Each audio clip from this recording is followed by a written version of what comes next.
Seems like all the big names went out east. Did it do enough to get a few teams closer to the Boston Bruins? We'll talk about the trade deadline at large on today's episode of Locked On Wild. You're Locked On Wild,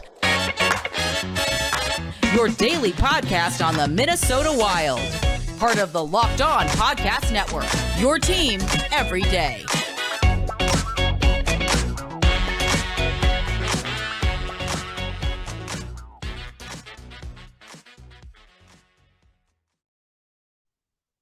What is happening, everybody? Welcome to another episode of Locked On Wild, your daily Minnesota Wild podcast, part of the Locked On Sports Podcast Network, your team every day.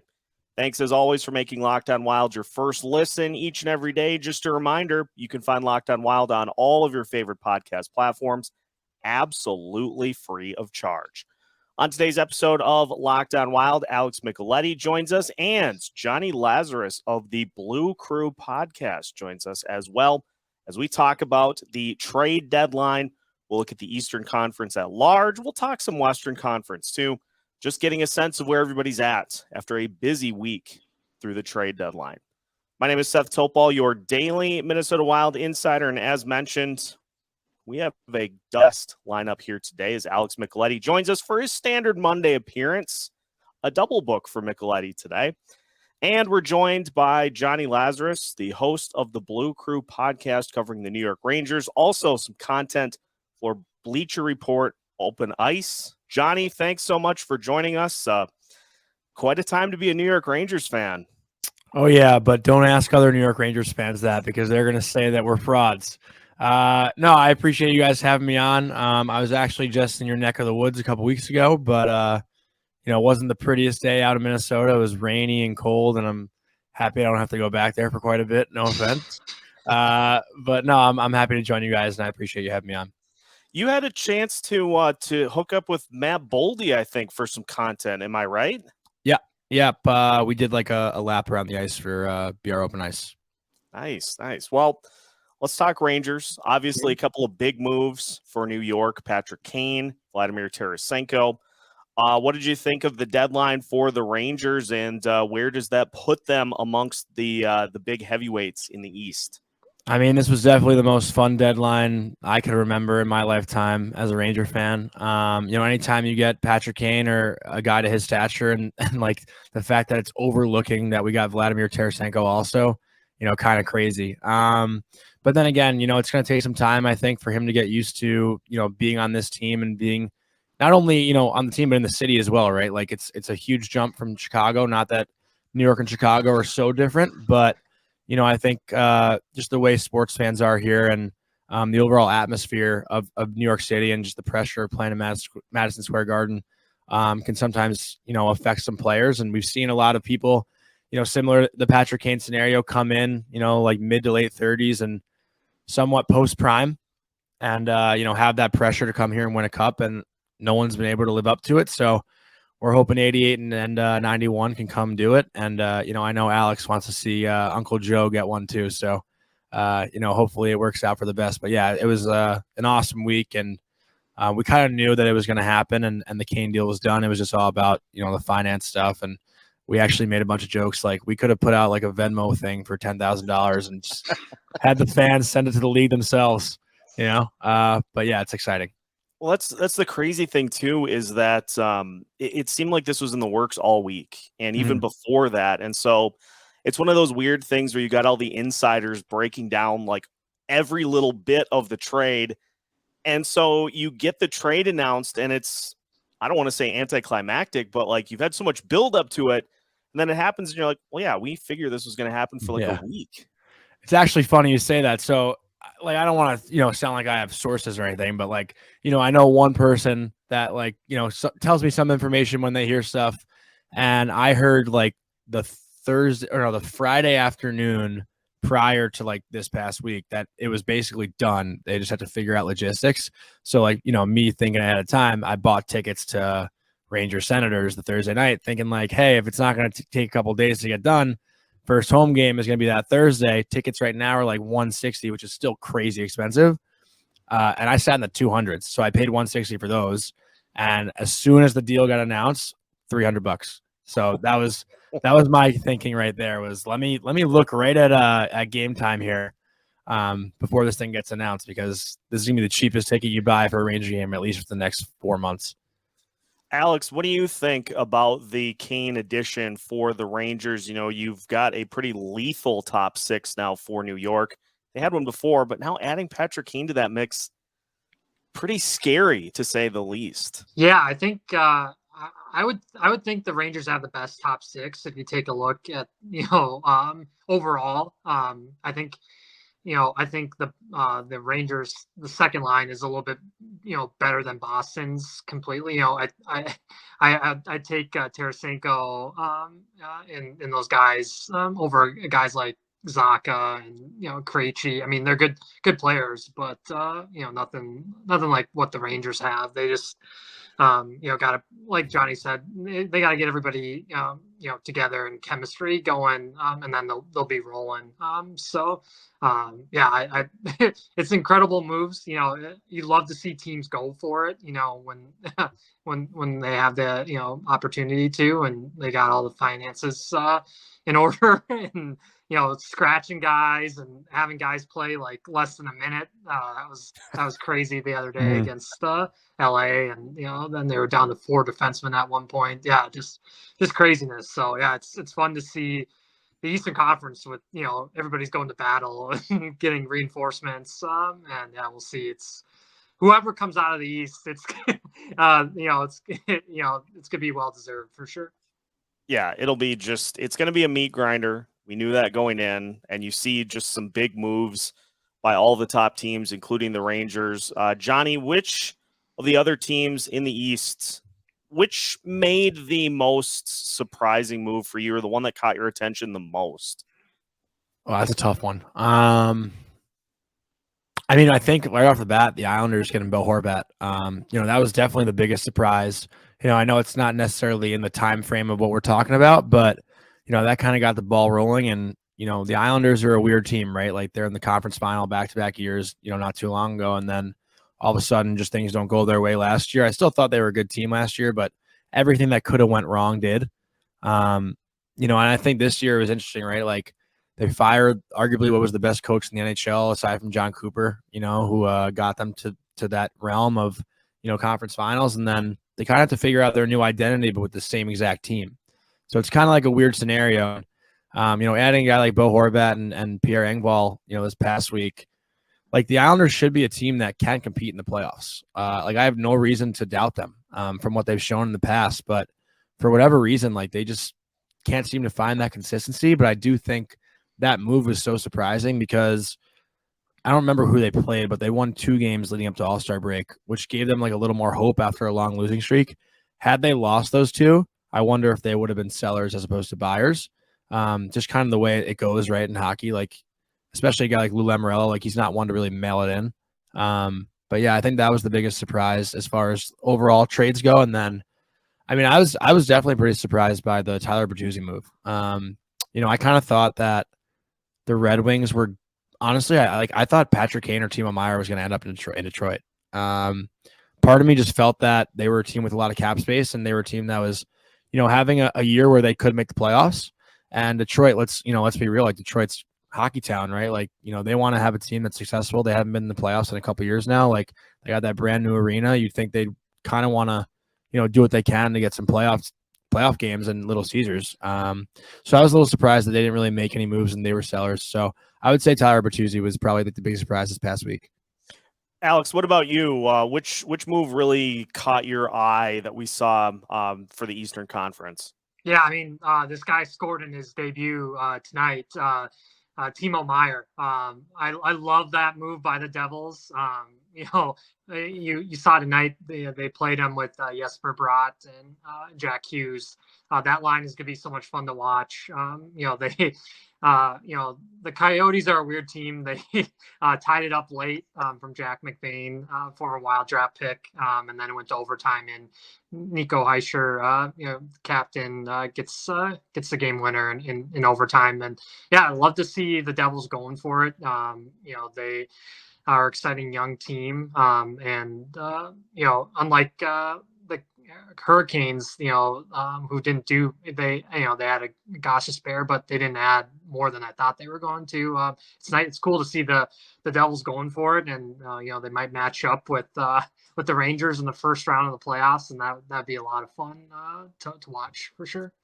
Wagons East, a lot of big moves for the Eastern Conference. The Wild were busy as well, as we'll talk about near the end of the show.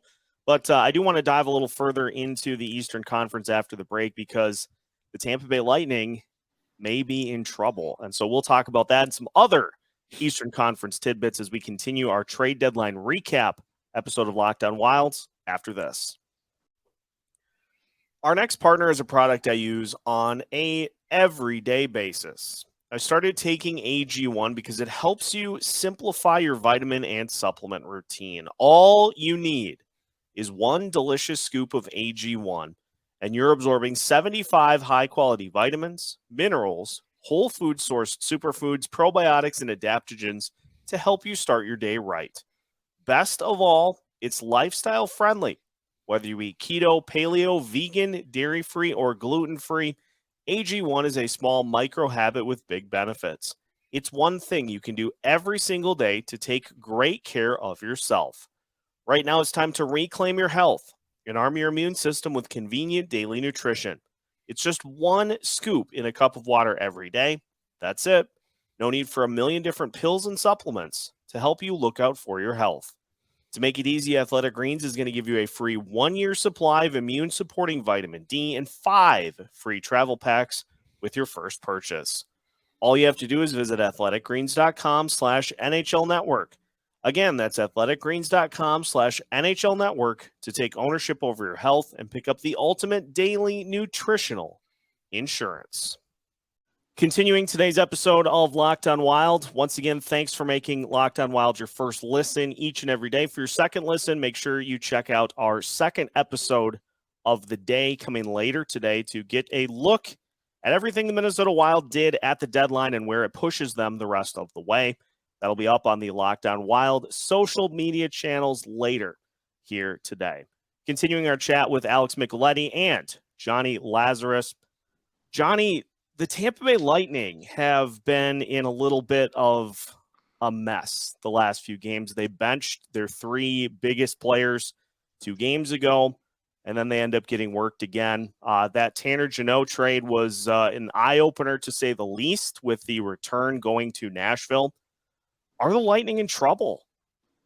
I mean, I feel like it's been the same thing for the last couple of years. Like, we always sleep on Tampa in the regular season, and they find a way to figure it out in the playoffs. Is that not the story that it's been? Yeah. Like for some odd reason, everyone's kind of guilty of like underrating or sleeping on the Tampa Bay Lightning, and then they always just seem to figure it out. So I don't want to say like, the Lightning don't stand a chance, because that'll come back and bite me in the butt, but. I mean, it does seem like a year where, I think it's pretty obvious that Toronto and Tampa are going to face each other in round 1. Toronto's done everything they can, I think, to load up and just win a series. So, I really thought the Leafs last year were, I thought they were pretty legit last year. I thought it was going to be the year they get it done, just like not only around, but I thought they were going to go pretty far last year with Austin Matthews, having the year he had and just all the momentum going on in that city. But I do think the Leafs this year, like, they got to win, right? Like, they have to. And I'm rooting for them. Like, I really, I've been vocal about it. Like, I would love to see a Rangers Toronto Maple Leafs conference final. And not only do I think that'd be great for, just us as fans, but I think for the entire NHL to have those 2 markets go that far, like, I think it'd be pretty chaotic. And, obviously that's putting my bias in front of, Boston, Toronto would obviously be a sick conference final too, even though it's probably not going to happen with the way the playoffs work. But yeah, I mean, I don't know. For the original question of being concerned about Tampa, like, I'm not too concerned about them. Andrei Vasilevsky can always find his game. I would never doubt him. And, having Kucherov and Stamkos and all those guys, Hedman, I think, had an ugly hit the other night, right? Like, he went down. I haven't heard any word on him, but Tampa Bay is Tampa Bay until those guys are gone. So can't doubt them. Yeah, that's the perfect way to put that. Alex, are you in agreement that Tampa Bay's, they're going to get it figured out before the playoffs start, and then they're just going to do what they always do? Yeah. The only thing that really concerns me is I think their decor is a little worse than it was for the championship teams. I don't really trust Ian Cole anymore. They're the bottom pairings are it's been a struggle for them. But they have the best goalie in the world, so that helps in Vasilevsky. Like Johnny said, you can't really count out the hearts of champions either. Kucherov, Stamkos, they know what it takes to to get it done, and John Cooper is one of the best coaches in the league. So we'll see. But I'm kind of in agreement with Johnny. I just think Toronto's too strong now. Getting O'Reilly. If they want to put him at third line center, they go Austin Matthews, Tavares, and O'Reilly. I mean that's that you can have a better three top centers in the league. Yeah, it's just an absolute wagon. But it is going to be interesting to see because those seeds have been locked in pretty much for the last month or so. It seems like the Eastern Conference has been pretty set with the exception of the wild card spots. And so, you have to juggle keeping the games relevant enough to get guys playing time while also realizing, there's not a whole lot that's going to change. Boston's still Boston. I did want to ask you, Johnny, about the Jacob Chychrun trade because the Ottawa Senators, it seems like, took real advantage of a panic move by the Arizona Coyotes who scratched Chychrun because it sounded like he was going to the Kings. That fell through. Was this a situation where Arizona was just like, well, now we have to trade him after we scratched him from the lineup for 10 games? What's the deal with Arizona? Yeah, that one was, you asked me biggest surprise of a trade. I think that was the biggest surprise in the opposite way, like a return maybe, if that was, the way I'd phrase it. Yeah, I don't know. I thought that was odd. And I mean, I did love the move for Ottawa though. Their team also similar to Detroit, looking to get back in the swing of things. Ottawa obviously made the conference final in 2016 or 17. It was one of those years against Pittsburgh. But they had a big falling out after that. And, I think they're just trying to get the respect that they once had. When I was, when we were growing up, you think of Ottawa, you think of Spezza, Alfredson, Heatley, right? That was, one of the best lines in the NHL for as long as I can remember when I was a kid. And Ottawa was always a team that, you think about Canada, they were one of the first teams you think of. And it hasn't really been that way, I think, in the past 5 or 10 years. So for them to make that move, I think is great. They were getting pretty hot leading up to the deadline, and they've looked really good here in the last 10 days or so. But yeah, the Chychrun thing, very, very odd. Arizona, I don't really know what to make of them. Not only were they, I talked to people Akron on our show this week, and he said here's a team that's trying to tank and get Bedard, and they can't even do that. They're winning games. Tonight they come back against the Devils down 2 and force overtime. What are you guys doing? Just give up. But yeah, I don't know. It's a bizarre situation over there, but the Chychrun thing, just crazy how that came to be. It's just bizarre. Alex, weirder deadline, Arizona or Vancouver? I have no idea what Vancouver's trying to do. Yeah. I vote Vancouver. I mean, they're coming off, a trade where they, they get Oliver Ekman-Larsson, one of the worst contracts in the league for sure, and then they just continue to make bizarro moves. They couldn't move Besser. That was the rumor all trade deadline is but they couldn't find anybody to make a move. I don't get what they're doing. Arizona, it's just baffling too. They continue to take on contracts of guys that will never play in the NHL again. They have $30+ million of guys of contracts that are never going to play in Mullet Arena. It's weird with those two franchises. There's really no clear plan. It looked like Vancouver was going to maybe try to trade JT Miller too. They rushed him back. He wasn't playing, and then he started playing again. I have no idea what they're doing. it's going to be interesting to see if they can turn it around, or more just chaos for both franchises. Are you looking for a delicious treat but don't want all the fat and calories? Well, you have got to give Built Bar a try. What makes Built Bar so good? Well, for starters, they're covered in 100% real chocolate. That's right, real chocolate. They also come in some unbelievable flavors like churro, peanut butter brownie, and coconut almond. I don't know how Built Bar keeps doing it, but these bars are so healthy for you. They contain just 130 calories, 4 grams of sugar, and a whopping 17 grams of protein. Best of all is you no longer need to wait to grab yourself a box. You can head to your local Walmart or Sam's Club to pick up a box of Built Bars today. If you don't have one handy, you can always head to Built.com. But either way, make sure you get your hands on some amazing Built Bars and get your snacking started today. No clear plan. Were you talking about the Flyers? Were you talking about Chuck Fletcher's decisions at the deadline?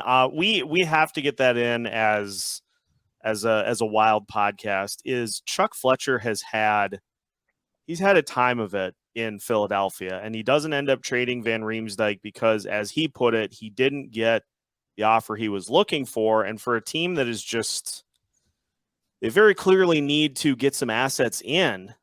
I don't understand how you don't. I mean, I get wanting to get a particular return for a player, but just doing nothing was just such a weird choice. Johnny, does Chuck Fletcher get as much kind of head scratching at his moves nationally, or is it just us here in Minnesota keeping super fixated eyes on it because he used to be the GM here? That's a tough, I think, question for me to answer since I haven't been so, attached to it, I guess, personally. But I think, the Philly thing, and I've talked about this a couple of times recently, but if you remember back to the bubble or prior to the bubble, Philly was the hottest team in the NHL when COVID happened. I think they were on a 10-game heater or something like that right before the NHL shut down. And it's interesting because they've had a very strong core there for, I want to say the last decade, but it's been in and out a little bit. Guys have moved around, but I think they've been a really strong team for so long, and then all of a sudden it kind of fell apart really quick. And I'm not sure, how that really came to be, but the Philly thing to me is so wild because you feel like a lot of guys would want to play there, with how passionate that city is about sports. And for some reason, it feels like everyone's trying to avoid them right now, which has never been the case, as far as I can remember, as far as the NHL goes. Danny Briere ends up going there when he was a hot free agent, I think, I think that was a free agent signing, right? No, that wasn't not a trade. A guy like that who played in the cup final, or not cup final, the conference final with Buffalo, and then, went to Philly to help win a cup there and just couldn't get it done. But yeah, I mean, I think I kind of lost track of the original question, but yeah, it's just really confusing as to what's going on over there. And it sucks because when Philly is good, the league is definitely more fun.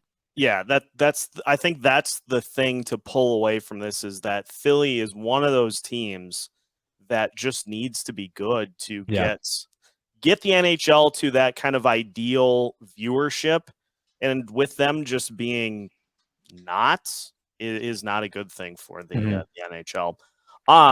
Just a couple more to close, and again, we appreciate having Jonny Lazarus and Alex Micheletti on here for today's episode. Johnny, I want to ask you, from the Rangers' perspective, which team do you most want to see in the first round of the playoffs? With things pretty much set, Rangers are getting in. All those teams in the top 6, it seems like, have been set for a while. Who do you want to see the most?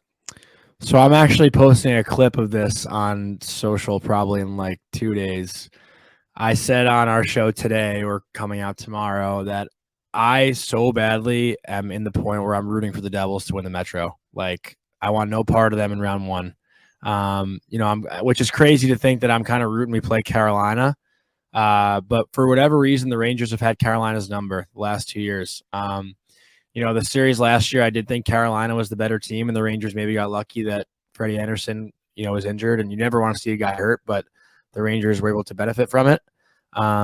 and Carolina just like couldn't win a game on the road in the playoffs for whatever reason. But, for me personally, just like as a Rangers fan, I know if the like not only will it suck if the Rangers don't win a first round, but if they don't win a first round to the Devils, I can't set foot out of my apartment. I the amount of chirping I do with Devils fans, like I just won't hear the end of it. So, listen, I think the Devils are one of those teams too. Like we talk about the deadline moves, Timo Meier, he was rumored to go there for a while, but I think as far as acquisitions go that like really round out a team, I think the Devils somewhat won the deadline because there's no questions of where he fits or who goes where or how this team already plays and how him coming changes the team. Like you hear that with the Rangers, like how can the Rangers figure it out now that they got Tarasenko and Kane, right? Like there's no certain identity that Kane and Tarasenko were coming into. It's how can we figure it out with these guys? But with Meier and the Devils, it's like, all right, the Devils are a fast, quick, like not big and physical, but small, skilled team. Meier adds more goal scoring to that. Like that's just another threat to have. So I think about the Devils and Meier, and I think they're a team that can really actually go on a run, all depending on how Vanacek does in the playoffs because he hasn't really had that experience yet. So that's the biggest question mark for them, and that's a team that I just do not want to face. Like I honestly, I think the Devils could end up being the team that like go face Boston in the conference final, and I could see them winning that series. Alex, what about you? Is that probably the best route for the Rangers to go, or do you have another team in mind? No, that's like Johnny said, they've had Carolina's number, and I think with that Carolina team, they're so weird. I think it comes down to their goaltending and if it can stay healthy.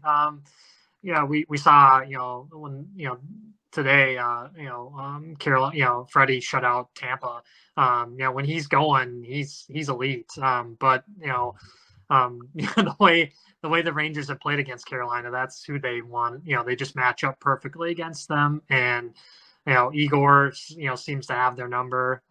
He had a heck of a run last playoff, and I think he can do it again. And they just got to get the chemistry going. And I'm sure Panarin and Kane will find it very quickly here. And I love Vinny Trocheck. I wish he would have been able to been a Wild player because he would have solved the center issues that we have here in Minnesota.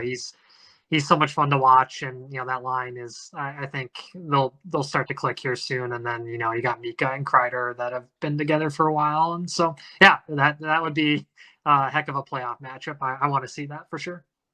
Well, we got some time. We got under 20 games to play the rest of the way to gel and to gear up for what should be a crazy postseason. Johnny, thanks so much for joining us to talk about the Eastern Conference trade deadline and just where the Rangers, amongst other teams out east, are looking. We'll have to have you on again as we get closer to postseason time, but that will do it for today's episode of Locked On Wilds. Make sure you follow along as we've got full episodes for you every Monday through Friday as part of the Locked On Sports Podcast Network. Thank you guys for having me.